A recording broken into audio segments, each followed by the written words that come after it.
What's wrong with rehabilitation? What do you think about rehabilitation for minor offenders of criminal acts?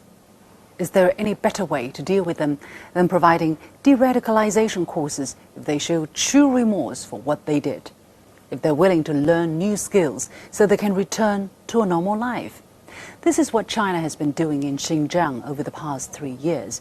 But the U.S. House of Representatives has just passed a bill which criticizes China's policy for its Uyghur population, alleging violations of civil and religious rights. The so-called Uyghur Act of 2019 disregards the efforts as counter-terrorism and calls for measures to counter what it calls arbitrary detention of over 1 million Uyghurs. This is the same as saying it's wrong to ask someone in the U.S. to do compulsory community service for the minor crimes they committed. Although the Xinjiang remedy, where people not only learn a lesson but something useful, is in nature more similar to Britain's desistance and disengagement program, the country's tailor-made disindoctrination program. Xinjiang is dealing with minor offenders to effectively tackle the root causes of terrorism. Between 1990 and the end of 2016, Xinjiang suffered thousands of terrorist-inspired events, such as bombings, assassinations and arson attacks. Many innocent people were killed, including several hundred police officers. The most shocking case happened on July the 5th, 2009, in the regional capital Urumqi. 197 people were killed and more than 1,700 others injured. While the main culprits were legally punished, what about those caught in the ideological web? Someone encouraged and coerced into a radical ideology but who has not committed a serious physical crime or inflicted actual harm. Should they be left alone to reintegrate to society?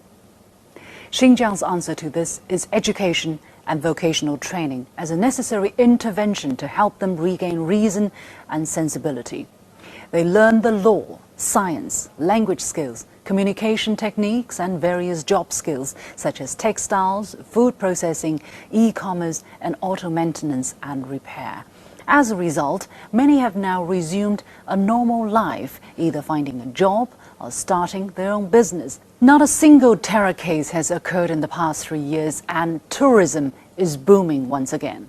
Last year alone, Xinjiang received 150 million domestic and international tourists, a year-on-year increase of 40%, including 2.6 million from other countries. What's happening is an anti-terror struggle, but also a process of helping people find their way. In China, such practices have a long history of several thousand years, with numerous stories, anecdotes, dramas, and classic literature of families and neighbors coming together to help rescue those who are lost.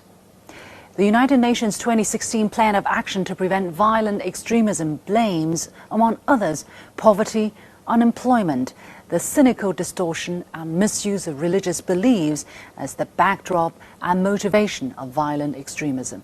The document proposes countermeasures such as educational and economic opportunities as well as vocational training resources. China is doing this in good faith.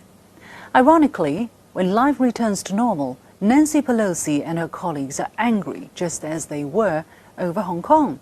Do they know many of their fellow citizens are doing the same in their communities? What if China passed a law critical of US-style community correction for minor offenders? I only ask, what's wrong with rehabilitation simply because it's done by China?